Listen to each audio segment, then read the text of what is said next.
Right, welcome to the stream. Kevling plays Arkham Horror this week, the card game, and for a change, I'm approaching the Circle Undone, which is at present the latest cycle in the Arkham Horror series of campaigns.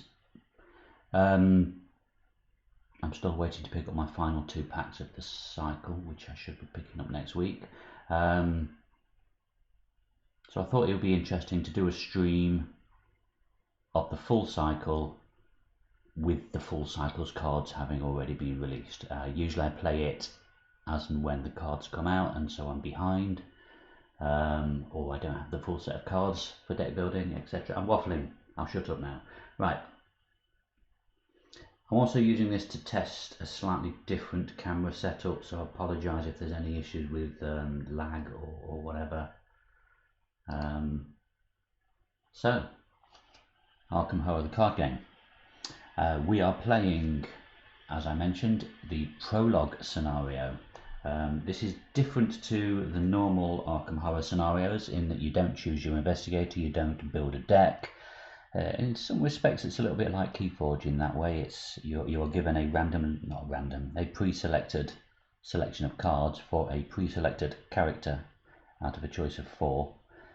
And as the manual puts it, there is no successful resolution to this scenario. It's sort of setting the scene for what our investigators will be coming along to investigate when it starts proper in Scenario 1. So let's set the scene. Prologue, Scenario 0, Disappearance at the Twilight Estate. Sunday, November the 22nd, 1925, Arkham, Massachusetts. Though All Hallows Eve is nearly a month past, a grim melancholy lingers throughout the town. Each morning a thick fog permeates the streets. Nights are beginning to grow longer, and if you ask around town, you'll hear people swear that it's getting darker too. But despite the gloomy mood, progress continues in the sleepy town of Arkham. The election of Nathaniel Rhodes to the United States Senate has upstanding members of the community feeling optimistic about the town's future.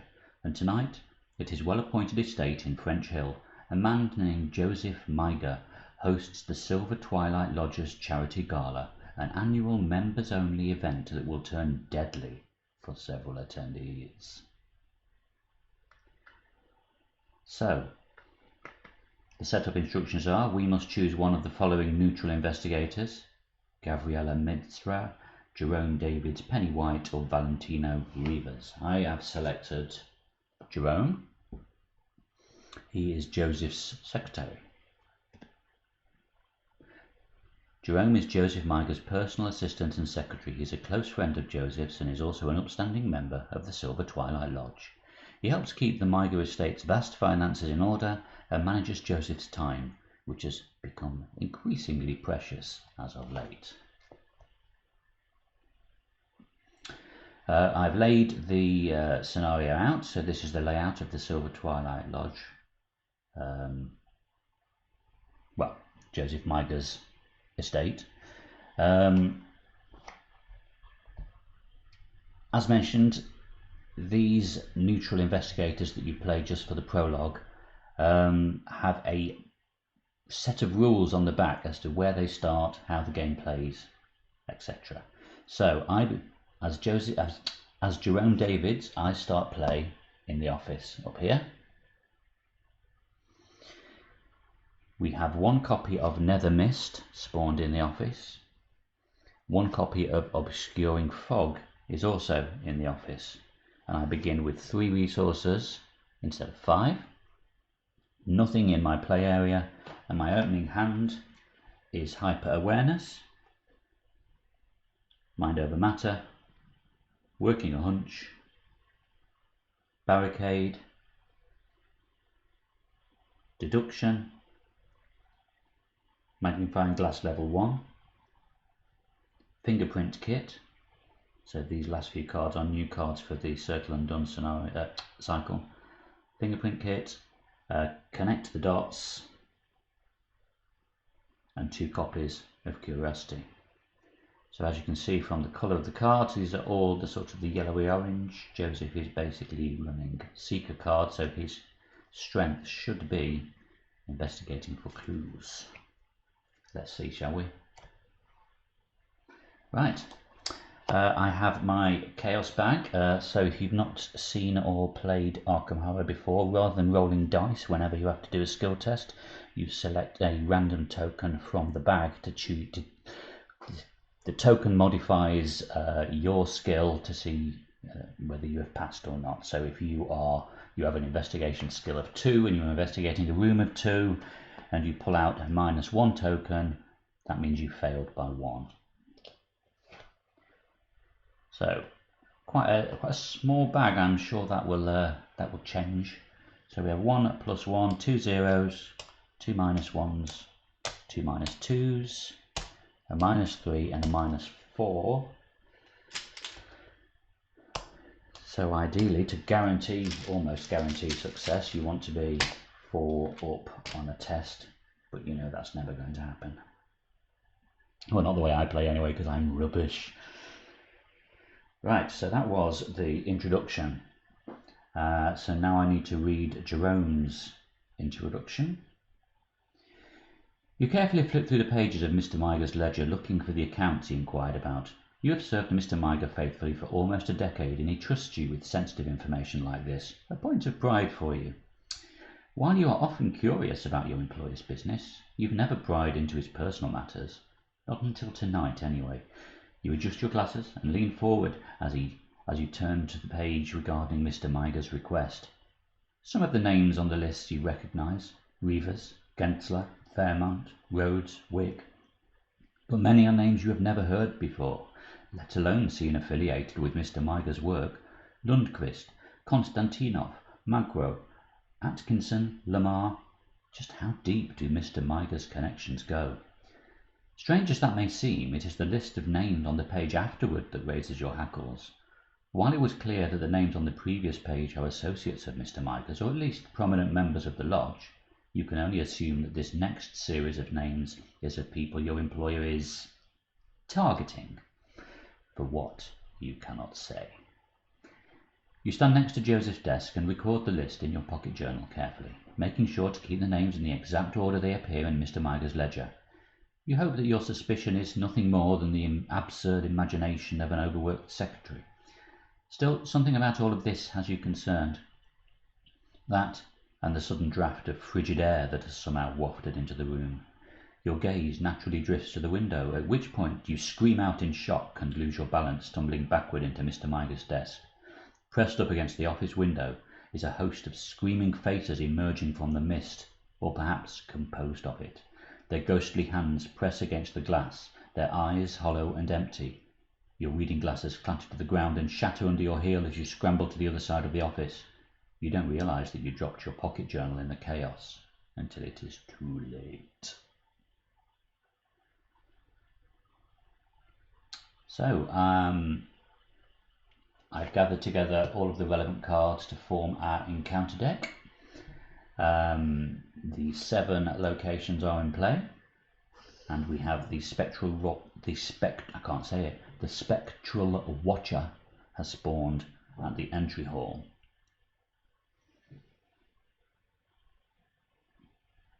And as I said earlier, no way out. There is no positive resolution for this scenario. Investigators should strive to last as long as they can and gather as many clues as they can before their inevitable demise.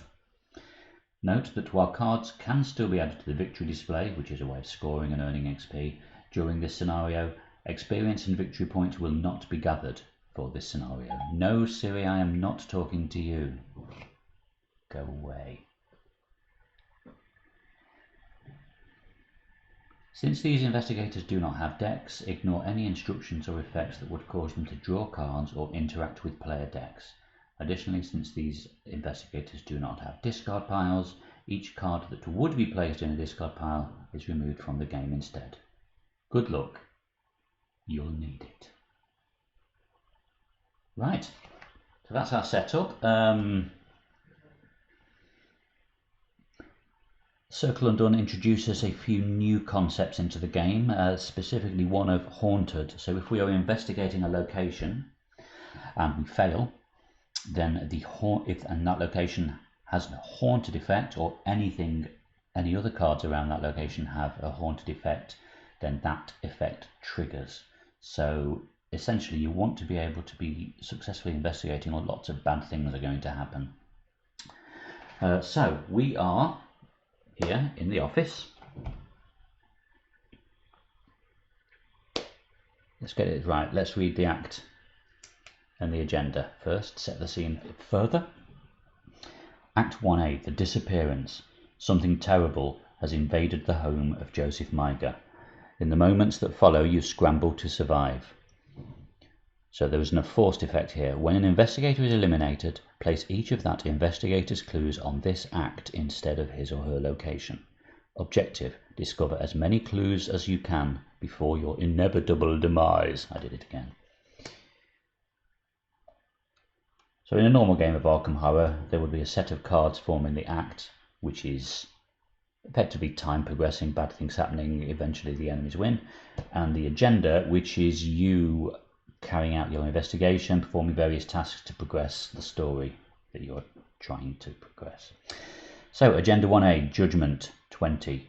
There is no escaping fate. Hear the call and be reborn.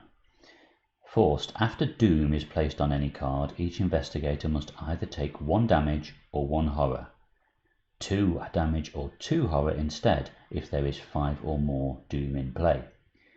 So forced, when an investigator is defeated, that investigator must advance this agenda. Do not remove any Doom from this agenda when it advances.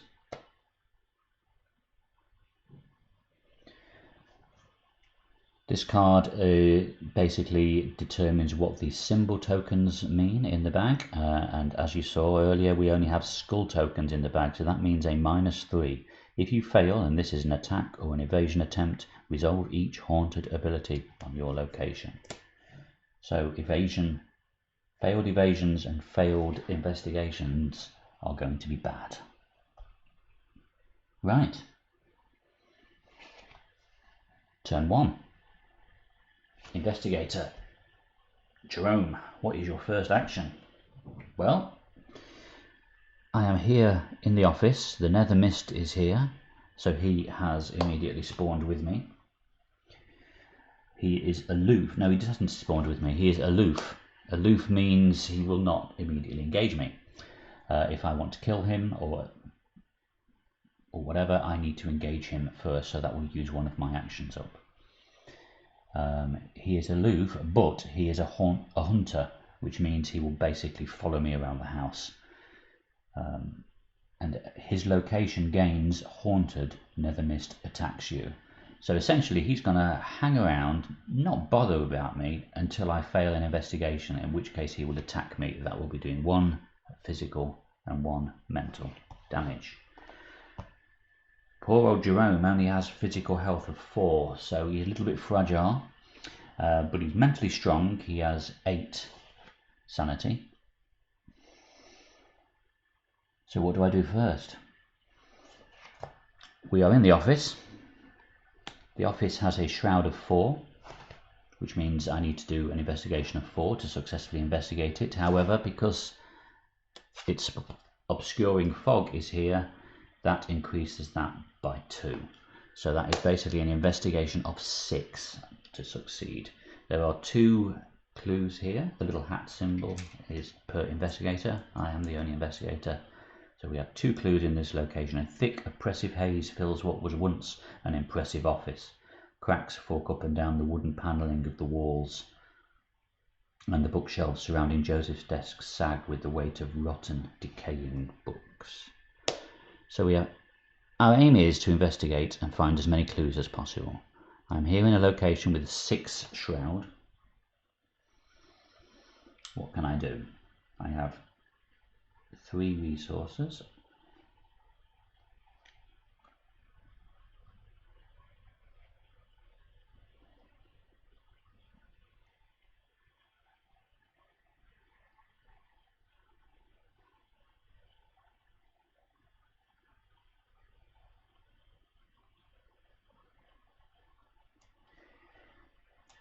So thinking aloud, well, I say thinking aloud, I'm thinking inside my head. Right, I have hyper awareness, that costs me 2 resources, then I can spend further resources to boost my investigation stat. It is currently 4, and I'm investigating a room at 6. I could play an event working a hunch, which would just automatically discover me one of those clues.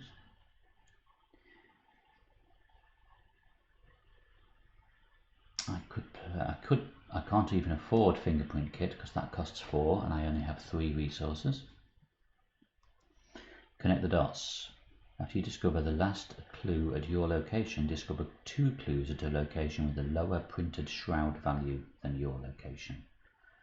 And curiosity, when you have 4 or more cards in hand, curiosity gains an extra symbol. When you have 7 or more cards, it contains 2. So I think that makes sense. I investigate with curiosity because, as you can see, the game has started me with a ridiculous number of cards in my hand. That's 2, 4, 6, 8, 10. Hand size is normally 8, or at least it will be at the end of the round, so I need to get 2 cards used up at least. So if I investigate with a curiosity, so that gains 2, 3, so I'm investigating with 7 on a 4. 7 on a 4.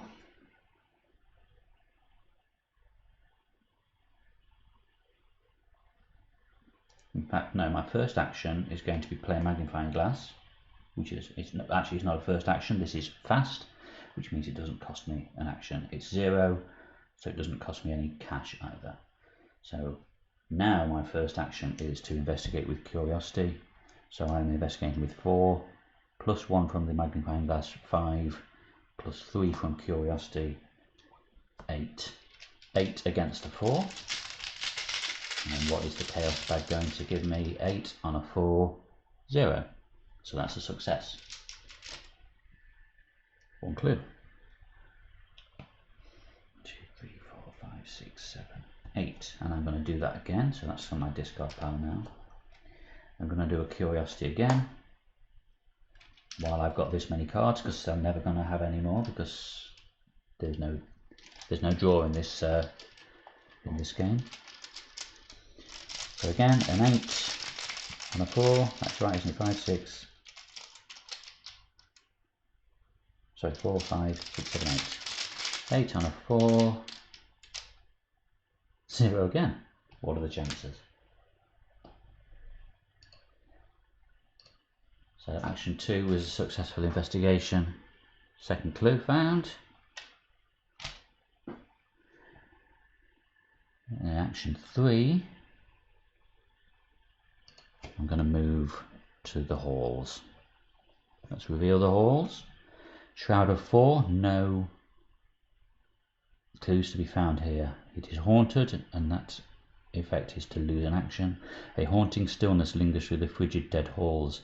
The many paintings that adorn the walls have faded and become unrecognisable, and the metal statuettes flanking the corridors have completely rusted over. I've just realised I've made a terrible mistake. By moving here, he's going to move and engage me straight away on the next turn. Oh well, I've done it now. Spent my 2 curiosities. That's my 3 actions spent. Right, hunter enemies move. Now the mist is a hunter, so that follows me here. The spectral watcher. Hang on, I've just realised that should have been a 6, not a 4, but I did a 0 each time, which means the fog would have been lifted anyway. Spectral watcher moves, so he automatically engages with me. He is alert and a hunter, so obviously hunter means he follows me around. Alert means if I try and evade him, he attacks me back. I think I've got that right, yes. Alert is the retaliate for evasion. And I have no weapons because I'm just a secretary. So he does me 1 of each damage.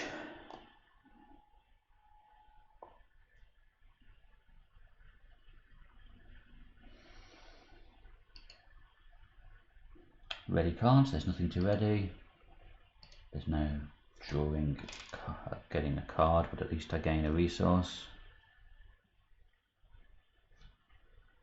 Add a doom to the agenda. So with the Mythos phase, we add one doom every time. Usually there is a limit here. When you reach that limit, you then advance to the next act. I've got those the wrong way around, haven't I? Doom on the agenda, isn't it? An act is what I'm doing. It's because I've laid my cards out in a non-conventional fashion. I'm getting myself mixed up. Okay, and then we draw an encounter. Let's see what we are facing. Trapped spirits, terror, spectral, revelation, test evade of 3. My evade is 3. For each point you fail by, take a damage. Well, this could be a very short-lived round. If your location is haunted, as an additional cost for an investigator to commit one or more cards to this skill test, he or she must resolve each haunted ability on this location. So, my basic skill is a 3, so I'd be evading a 3 on a 3. If I want to boost it with cards, I need to resolve this location's haunted ability, which is lose an action, and the nether mist is in this location as well with a haunted ability which will attack me. So if I commit cards, I get attacked by this dude. Mist. If I don't commit cards, I risk taking damage. I only have 3 health left. I either commit cards and guarantee that I'm going to take a damage, or I don't commit cards and risk that I'm going to take damage. So let's see what I've got anyway. Let's see what I could do to help. I've got hyper awareness. I should really have and that first go before moving, I should really have played hyper awareness instead of moving, because then I would have been able to just use cash to boost my evasion for this and not trigger the haunted ability. Mind over matter will boost me 1 evasion. Barricade will boost me 1 evasion.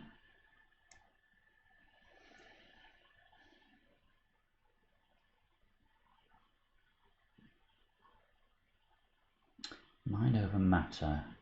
Until the end of this round, you may use your book instead of fist and evade.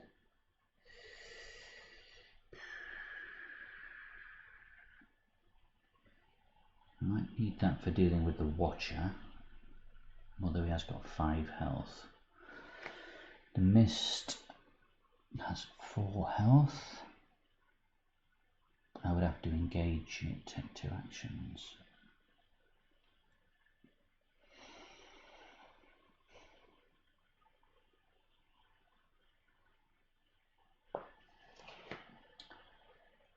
If I go 3 on 3, the worst that could happen is -3 or -4, which is a fail by 3, because you don't go below 0.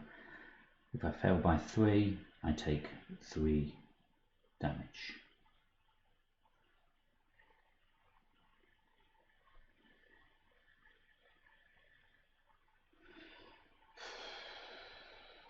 I need to boost it, don't I?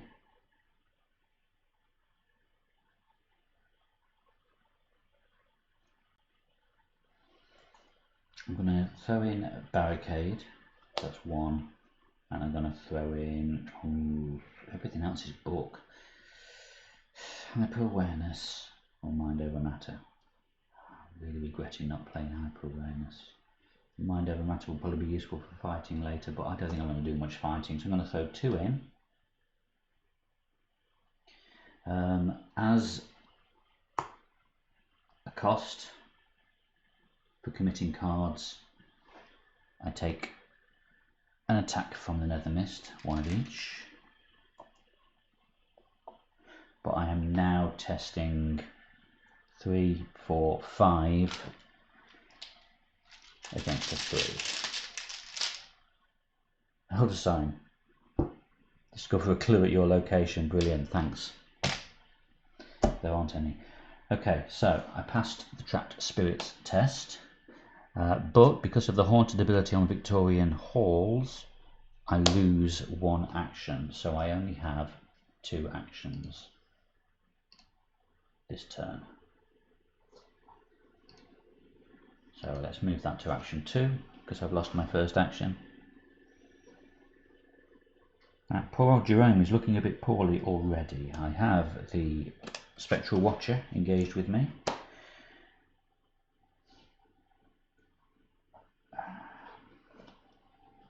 I've played this really badly. I should have...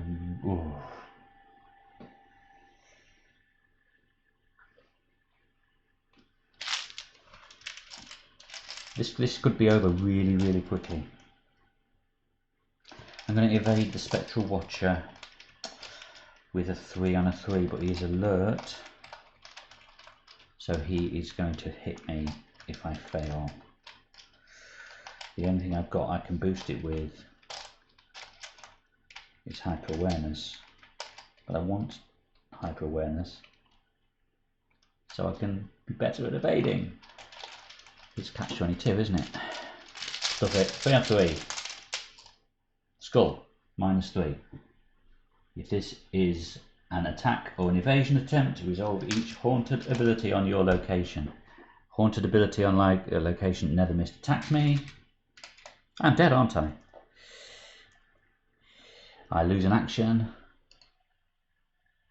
So that's all my actions used up. And because he has alert, he attacks me as well. Wow. Well, I wasn't expecting it to be over quite so quickly on turn 2. That is ridiculous.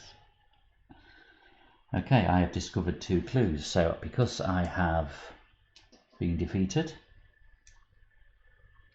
2 clues. I place the clues here on the act.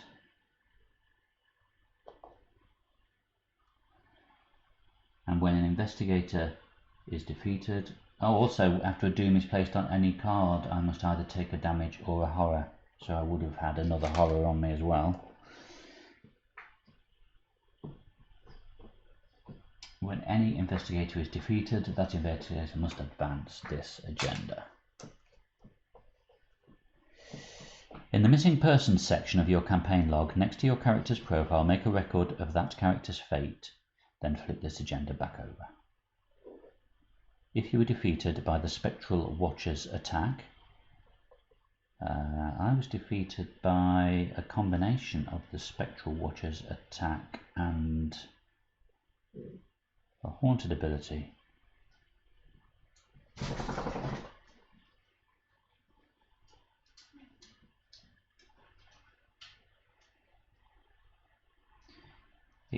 I was evading the Spectral Watcher, which triggered an attack, but a haunted ability on the location also triggered attack from the Nether Mist.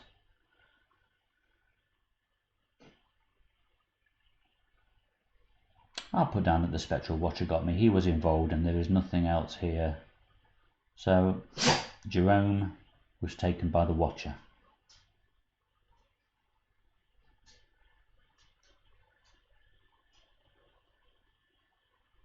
So that's it, we are defeated. Very, very quickly. Let's see what the resolution is.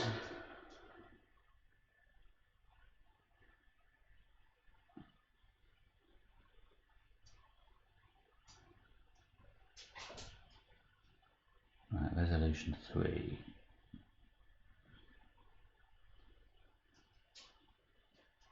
Am I looking at the right thing? I'm looking at the wrong thing.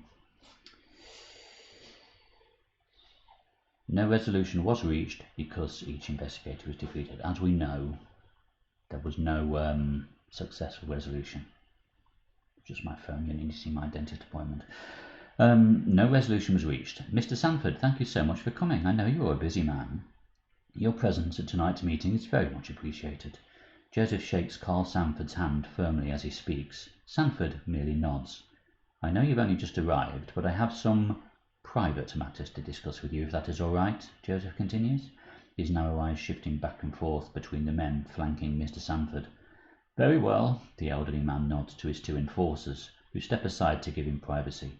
He cradles his hands behind his back, his stature impressive for his age. His discerning eyes fall on Joseph. "What's the matter?"